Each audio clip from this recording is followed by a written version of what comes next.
P. Diddy business is P. Diddy business. It's not my job or anyone else's job to go on the internet and stump him and kick a man while he's down. My take on it is, it's not my business. I don't think it's right at all, and I don't condone it. Even if that happened to my daughter, I would be hurt. But that's the choice that my daughter made. Yeah. So I don't want to kick nobody while they're down. I think the big thing, because I have girls too, is though. No boys? I have a boy too. Okay. Is one, if your son is in that position or your son is accused of those things that Diddy was accused of, like, I'm going to believe in my son and what he says, but I'm gonna check him about that. I'm gonna check him about whether or not these are things you've done. I'm also gonna check him about putting himself in those positions. And on the other side that we have to be very careful of, especially when talking about women, is Floyd Mayweather may have just stepped straight into one of the most explosive scandals in hip-hop history. What was meant to be a relaxed, casual appearance on the Pivot podcast quickly spiraled into a full-blown media storm. All it took was a single comment, a strange and controversial defense of Sean Diddy Combs, to ignite widespread backlash. Now, Mayweather's name is being pulled into the ongoing legal chaos surrounding the so-called Freakoffs, the same disturbing parties that Cassie Ventura described as drug-fueled, violent, and attended by high-profile figures who allegedly chose to stay silent. As new details continue to surface in court, speculation is growing louder online. People are asking the question many are hesitant to say outright: was Floyd Mayweather present at these events, or even more deeply involved?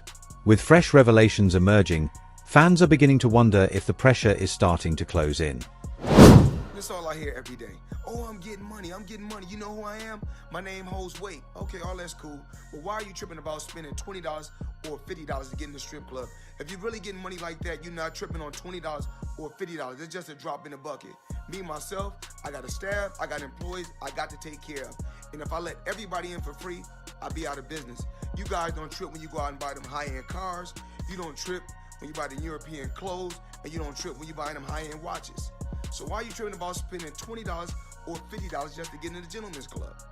This is not the homie hookup. Let's start with what sparked the entire situation. Floyd Mayweather appeared on the Pivot podcast and was asked about his connection to Sean Diddy Combs.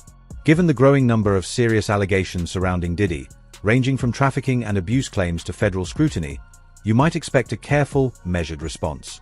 Instead, Mayweather did the opposite. He stood firm and doubled down, delivering a response that only intensified the controversy.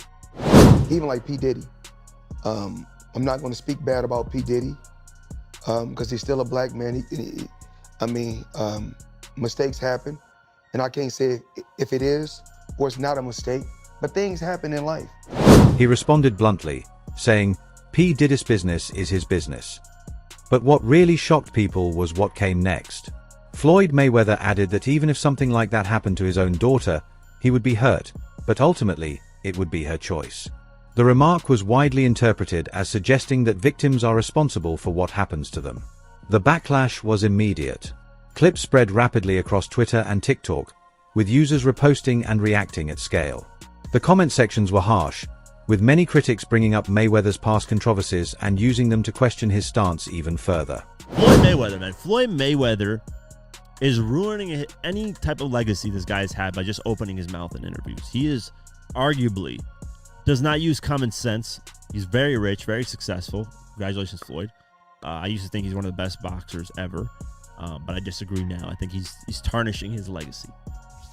Even like P. Diddy, I'm not going to speak bad about P. Diddy, because he's still a black man. Mistakes happen, and I can't say if it is or it's not a mistake, but things happen in life. And P. Diddy business is P. Diddy business. It's not my job or anyone else's job to go on the internet and stump him and kick a man while he's down. My take on it is, it's not my business. I don't think it's right at all, and I don't condone it. Even if that happened to my daughter, I would be hurt, but that's the choice that my daughter made. And this is where things take an even sharper turn. Floyd Mayweather is no stranger to controversy. His past includes legal trouble, including jail time and a conviction for domestic battery. Several of his former partners have also made allegations of emotional and physical abuse, some reportedly occurring in front of others. So when he openly defended Sean Diddy Combs without much hesitation, it raised eyebrows. People started questioning the motive. Was it genuine loyalty or something closer to self-preservation? Then enters Curtis Jackson. And if you know 50 Cent, you already know he wasn't going to stay quiet. I look at the computer say, Floyd say, fuck T.I., fuck Nelly, fuck 50. I'm like, what did he say f for? Nelly fucked your first baby mama, Melissa, then took your fiance. Say fuck that. Curtis Jackson wasted no time jumping in. He posted a video on Instagram, openly clowning Floyd Mayweather's comments, laughing, mocking, and then delivering a line that instantly went viral. They didn't even ask him about this. Champ, are you stupid or are you dumb? He didn't hold back at all, but that's hardly surprising. The tension between 50 Cent and Mayweather has been building for years. This isn't just casual trolling. It runs deeper than rap, rooted in a long-standing personal feud. Do it, right? Yeah. I know you've been heavy on social media talking about it. He did it. And I'm the only one who's been vocal about this long before it actually. But I also didn't participate. I also didn't go to those parties. Yeah. So a lot of the celebrity culture that you don't hear saying anything is because they participated. Was there a reason you never went to those parties back in the day? I'm just not with all that 50 shit. Like all of the stuff that he's doing, I'm not into that type of stuff. I'm just a little more, maybe you could say basic. The history between them has always been messy. There have been rumors of altercations behind the scenes. Curtis Jackson once mocked Floyd Mayweather by questioning his reading ability, while Mayweather fired back by calling 50 broke and bitter. But now, the tension feels different, more serious than their usual back and forth. This time, it's not about clout or entertainment. The conversation has shifted into darker territory, with speculation surrounding Sean Diddy Combs and the alleged freak-off parties, along with questions about who may have been involved, or who may have turned a blind eye. This is a special ASLELS challenge for you, Floyd. If you can read one full page of a Harry Potter book, nigga, I'll give $750,000 to whatever charitable organization you want to. Fuck the Buckeyes. 50 Cent even hinted at a new series, but did he actually go through with it? It seemed like a clear reference to the ongoing drama, raising questions about who did what and who might be exposed next. Fans couldn't get enough of it. Theories started spreading rapidly across Reddit and TikTok. One user commented, "If 50 is going after Floyd now, it's because he knows something. He's been waiting for the perfect moment to call him out." And honestly, that might not be far from the truth, because what unfolds next takes us straight into the courtroom. Inside a federal courtroom in Manhattan, the situation is nothing short of chaotic. With each passing day, the so-called freak-offs are becoming more than just rumors. Cassie Ventura, who was in a long-term relationship with Sean Diddy Combs, testified that she was allegedly forced into encounters with strangers while under the influence of drugs she did not consent to. According to her, these gatherings weren't casual parties. They were carefully organized, recorded, and deeply disturbing. She described the experience by saying, "Sometimes I didn't even know where I was. There were people everywhere, celebrities, strangers, cameras. It felt like a nightmare." She also claimed that while she was 8.5 months pregnant, she was made to perform for guests during one of these events, which allegedly involved trafficking victims. Everybody know ain't no party like a Diddy party, so. Yeah, that's what's up. Yeah. Another former Bad Boy artist, Dawn Richard, also came forward with claims that seemed to support the story. She alleged that she witnessed Sean Diddy Combs physically assault Cassie Ventura, even dragging her by the hair, and threaten her with chilling words, "You talk, you die." And that's not even the most disturbing part. Diddy's former assistant, Capricorn Clark, reportedly kept detailed records, lists of VIP guests, documentation of who attended specific parties, and what allegedly took place behind closed doors. While Floyd Mayweather Jr.'s name has not appeared in any official court transcripts, insiders suggest there may be sealed exhibits that haven't been made public. According to those claims, his name could be included in one of those confidential records. And this is where things start to get even more suspicious. And Craig Mack, and I could do nothing but love him. And he's only been a great mentor to me, and somebody that I always love and be indebted to. Floyd Mayweather Jr. and Sean Diddy Combs weren't just casual acquaintances, they were extremely close. Over the years, there have been more than 50 documented instances of them appearing together between 2011 and 2020. From exclusive nightclubs to luxury mansions and even private jet trips, they were frequently seen side by side. And here's where things start to raise eyebrows. That exact time frame perfectly overlaps with when Cassie Ventura and others allege those so-called freakoffs were taking place. Finger at somebody. I mean, I think that it's just that when I talk about the numbers that I'm doing, I'm really doing. It's not like, you know how the young kids say now, capping, or we used to say fronting, so ain't no future in your fronting, but whatever I talk about is what I've done. Multiple sources claim that Floyd Mayweather Jr. attended at least 3 of Sean Diddy Combs' most exclusive gatherings. Events where phones were strictly banned, security was tight, and guests were required to sign NDAs in advance. But it's not just about who was present. It's about how Floyd is acting now, and that's what's really raising questions. The way I'm letting that, he's so bad, boy, so he's just taking the flag up himself, and it's really, really proud to see, you know? He's not distancing himself. He's not condemning anything. Instead, Floyd Mayweather Jr. seems to brush it off, calling it Diddy's business. And that alone raises serious red flags, especially when so many others are doing the exact opposite. Big names like Usher and French Montana have reportedly gone quiet or distanced themselves, and even those closest to Sean Diddy Combs have kept a low profile. But Floyd? He's still out there, publicly defending Diddy on major podcasts. And at this point, something just doesn't add up. Just when it seemed like the case couldn't get any more shocking, it did. Sean Diddy Combs' top lawyer, Anthony Rico, suddenly stepped down from the case. And this isn't just any attorney. This is someone who has handled some of the most serious and high-profile defenses imaginable, so for him to walk away from a celebrity case of this magnitude, that's a major red flag. Combs' legal team is getting a little smaller. As the rap mogul's defense team prepares for his May trial on sex trafficking charges, his attorney Anthony Rico respectfully but regrettably requested to be dismissed from his role, according to documents obtained by NBC News. Rico, who is one of 6 attorneys on the case, requested in the February 21st filing to withdraw his representation because, quote, under no circumstances can I continue to effectively serve as counsel for Sean Combs, consistent with the ABA standards for criminal justice. Anthony Rico told the court, under no circumstances can I continue to serve Mr. Combs. And that was it. No detailed explanation, no mention of health issues, no conflict of interest. He just stepped away. So naturally, theories have started to explode online. Reddit, in particular, is going wild. One viral thread with over 20,000 upvotes claims Rico may have walked away after allegedly seeing unreleased footage from one of the so-called freakoffs, recognizing several high-profile figures. Possibly even Floyd Mayweather Jr. Another theory suggests something even bigger, that Sean Diddy Combs could be preparing to turn on his own inner circle to protect himself. And if that happens, people believe he wouldn't go down alone.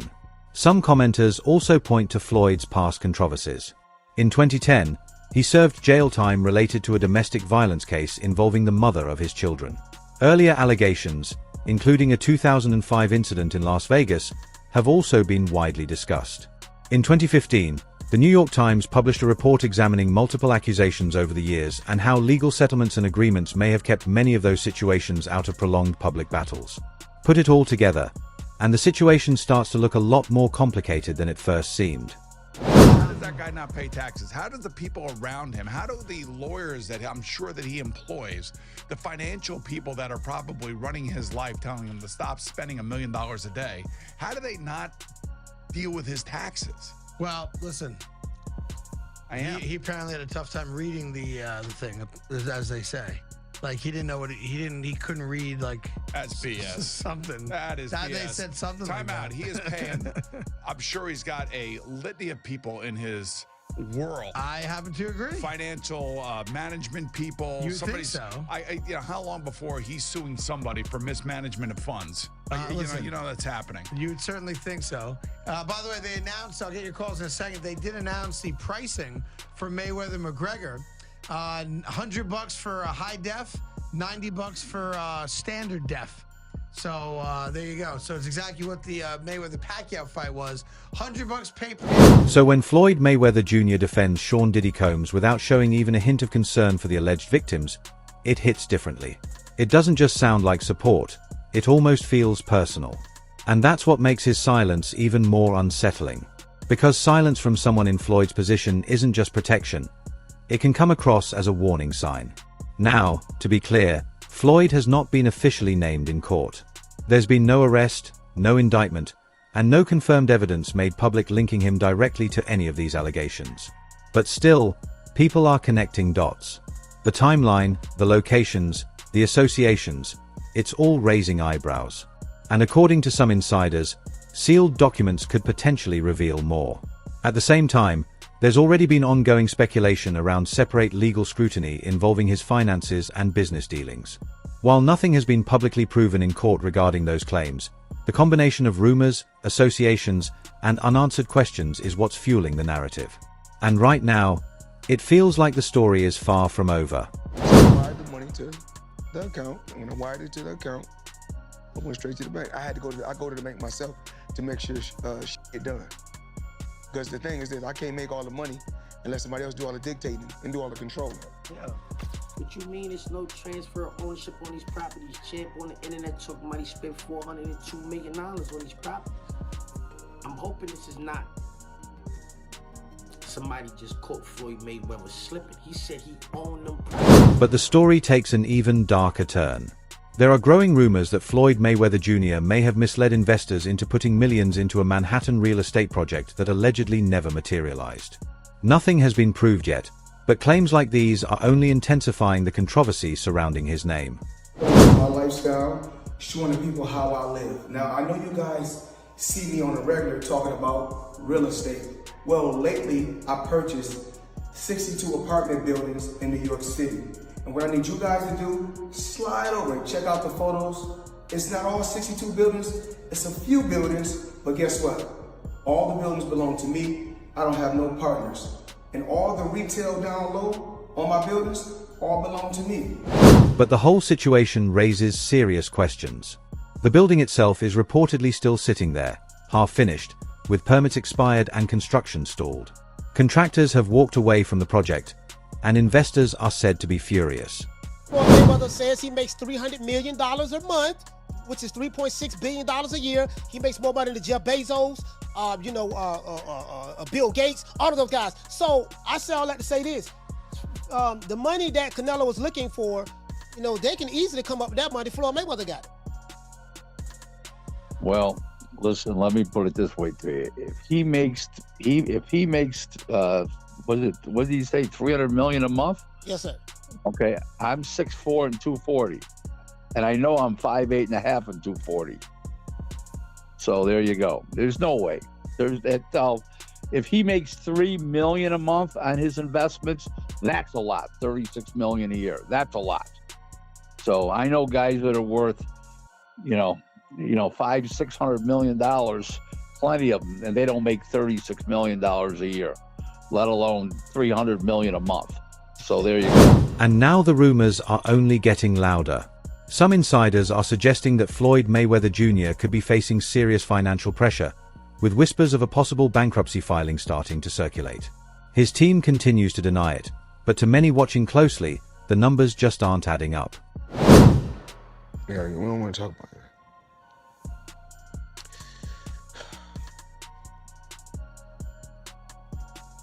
We're gonna get through this.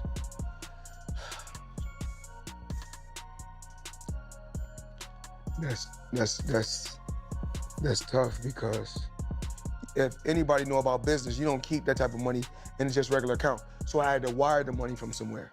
Okay. So I wired the money to the account, and when I wired it to the account, I went straight to the bank. I go to the bank myself to make sure shit get done. Because the thing is that I can't make all the money unless somebody else do all the dictating. He's now taking exhibition fights across Asia, reportedly chasing quick paydays, while also promoting luxury watch sales on Instagram. At the same time, Floyd Mayweather Jr. seems to be showing up in courtrooms more often than in boxing rings. Business Insider, it's not what you think it is. They said there's no evidence there's been a sale of these properties, and it's 62 rental apartment buildings in Upper Manhattan. He was promoting tons of these ICO scams at the time, and he also narrowly avoided an ICO fraud lawsuit for the same thing, under the defense that he wasn't actually influential enough to convince people to buy the scam. Bank, I'm robbing y'all. Phelps does nothing but collect dust, money over legacy, currency over legacy, because he felt under a... With all that pressure already building around him, Floyd Mayweather Jr. being linked to Sean Diddy Combs right now feels like seriously questionable timing. Diddy's empire appears to be unraveling fast, and at this point, it's not about if more names will surface, it's about who's next. So let me know what you think in the comments. Do you believe Floyd was actually involved, or is he just another celebrity staying quiet and playing it safe? Don't forget to hit that like button, subscribe for more updates, and drop your theories below. I'll catch you in the next one.